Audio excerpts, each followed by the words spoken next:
Welcome back, everybody, to Qué Golazo with James Benge. James Benge, Newcastle United, the richest club in the world, are also possibly the richest club in the championship very soon, unless they really turn it around. I mean, Newcastle fans can get mad all they want. The truth is right there. They lost pitifully against Chelsea. No shame in that, but they really were poor. 19th, 0 wins, conceded 23 goals, only scored 11, 6 losses, 4 draws, 4 points. We know what's happening here with Newcastle. And right now, the leader, we thought it was going to be Paulo Fonseca for a long time, but now, who is it, James Benge?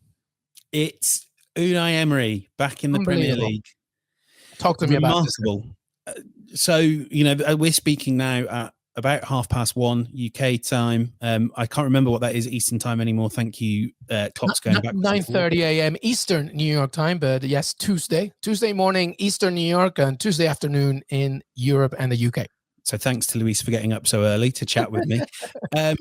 Sort of, you know, my understanding of the situation as of this time is that negotiations are progressing rapidly and effectively. They are not concluded yet. It is not necessarily a given that Unai Emery will be the next manager, but it is now increasingly likely that he will take over at Newcastle. The reports on the Northeast and information I've heard from a more Newcastle side is that they really would like to get this done in time for Saturday's game against Brentford. Wow, it is a surprise move, perhaps a surprise move from Unai Emery's side, and I'm sure that the Champions League game they've got coming up this midweek will potentially slow things down a little bit. I think the expectation is still he'll be in the dugout for that, but this could change rapidly. It could even change by the time this is published. This is, you know, there have already been conversations about transfer targets for January, which gives you a sense of how real this is. Should anything fall apart, Eddie Howe would be the likely contender, the next one up. It's not quite done yet, but right now it seems like Unai Emery, former Arsenal and PSG manager, is going to be the new Newcastle United manager.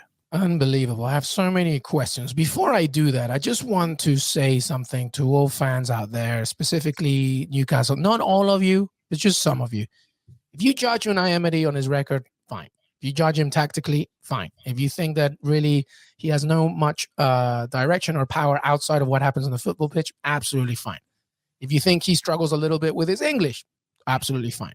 But let's not go back into that cartoonish, xenophobic thing about, you know, that, you know, because he comes from another country suddenly and he has an accent, suddenly he is incapable of doing a job. That I just wanted to put it out there because it really pisses me off most of the time. Let's go back to Emery and this potential. First of all, unbelievable. I do want to say a few things and ask you, James, because you know him well, obviously, from his Arsenal days.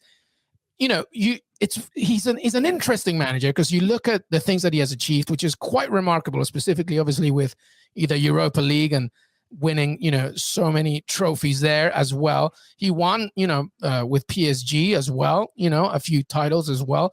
The runner-up with Arsenal, didn't win it, but, you know, runner-up.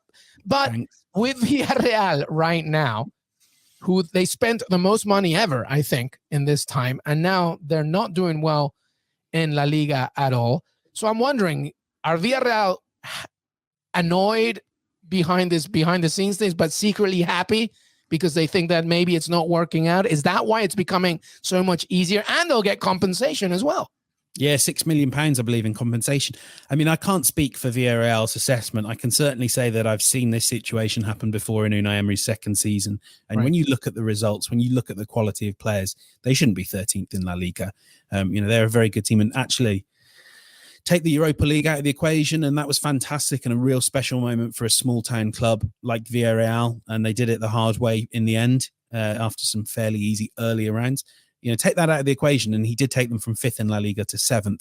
The Europa League matters a lot. It was great. It got them in the Champions League, and a great achievement for, as I say, for a smaller town club. But, you know, the league form is not really there. It is kind of for that reason, it is curious seeing him take over a club where the absolute priority right now is league form. Now, Emery is perfectly happy, I think, to do these sort of things that will be required to keep Newcastle up, drill a defence, keep things tight, when Newcastle go 1 or 2-0 up, close up shop, see if you can hold on to the points. And he's very good at that. His teams are very hard to beat when you know that you got your hands on the wheel, right? Like that is something good. But this is Newcastle. This is not, right. It's not even a mid-table team. This is a team that really looks dreary. And he has no experience of 15 years, I think, since he's been in a relegation battle. I think it's very important. I mean, Luis, you made a really fantastic point on his communication. And there was quite a bit of cruelty, I thought, from Arsenal fans in the final weeks of his time there. And I don't think that was fair, because whatever you thought of him, he worked incredibly hard. In fact, a lot of people I spoke to when he left said the problem was he was working too hard. He was locked up in his office, talking to his coaches, trying to come up with anything that would change things. That's a good point. Yeah. Equally, it is important to remember that, if you are managing people, there is nothing more important than your ability to communicate messages. And that was a huge problem for Unai Emery. It was a problem that kind of a lot of the players did not know what he wanted from them. His methods of communication could sometimes come across as a bit panicked. His English, I mean, fundamentally, it is absolutely true to say that his English was far better than most footballers and most English people's Spanish. Right. Equally, exactly. most English people don't go and take a job in Spain that requires them to be the sort of face of a club. He will also, I do believe he will struggle as a sort of lone leader at Newcastle. That's the key. That's the key, I think. That needs a director of football. I remember a very good piece by Sid Lowe on The Guardian about the fact that there was just a detachment of a relationship with Arsenal and Unai Emery. And it happens. And Unai Emery can come into Newcastle and completely turn it around. But I think it's going to take more. It's going to take two to tango. It's going to take a Newcastle United side who is completely not just willing to help him in every way it can, because you didn't tweet something very important as well about the fact that he's very focused, as you mentioned, stuck in his office, just trying to figure out tactically, right?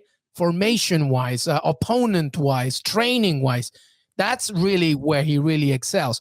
Anything outside of that becomes a little bit of a problem. So he's going to need that help. That's why a director of football for Newcastle is just as important as the manager, to make sure that he gets that. So go ahead, James. I know that you got a great story on that. Yeah, I mean, what's very interesting is when you kind of come into a Premier League club in particular, more so I think than European clubs, you are the face of the organization. We do, of course, there are a growing number of directors of football, technical directors in the Premier League, but they don't talk like they do in Germany or like they do in Spain or even France. You will hear from the manager and that's it. And I don't think that was something Unai Emery particularly appreciated at Arsenal. And there's lots of examples, big and small, about this. I remember when he stripped Granit Xhaka of the captaincy. I remember being in that press conference and he just sort of dropped it in passing, and we were like, what? But for me, the perfect example was every year Arsenal host a sort of charity match day where all the proceeds and the players donate their wages to charity. Great initiative, really important, the sort of thing that you as a club want to make a bit of a big thing about in the build up to the game. So I was in his press conference. I think it was Everton. Let's say it was Everton pre-match. And the Arsenal club journalist says, this is the Arsenal for everyone match day. How important do you think that is for the club, et cetera, et cetera. And Unai has not been thinking about this. He doesn't even really know much about it, because it's not relevant to him picking up 3 points. So he just goes and talks about Everton instead. And I think that's just, he would say this all the time. He's a coach. You don't ask him about transfer policy. Don't ask him about, new contracts. That's not his job. Well, just like you were saying, Luis, actually that's your job until Newcastle hire a director of football, until they get their ducks in a row. I think if you were hiring Emery, you would want to drop him into a system you've built to get the best out of him. I mean, yeah. And that's a very good point, and one that comes more as a note as opposed to criticism, because we still don't know. But Newcastle United need direction, and that takes more than just a manager on the sideline. It takes a director, and they need to work together. So, if this happens, the very best, let's see how it works out. But it's going to be intriguing to see how it works out, because it's not just about the obstacles Unai Emery has to do on the pitch. But January, for example, you mentioned that he already has a list of players that he may want.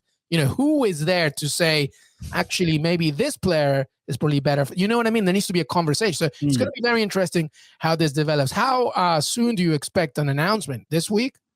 Yeah, I think that will be the aim. I think they will probably try to cool conversations down before Villarreal play Young Boys, because that's an important game for Villarreal, and there's certainly nothing guaranteed in terms of Champions League. But yeah, they want to move quickly. I mean, you made a very good point about January, and I think a lot of these conversations will be almost happening with the owners, and with the new, with the Reuben brothers, with Amanda Stavely and her husband, and with the Public Investment Fund.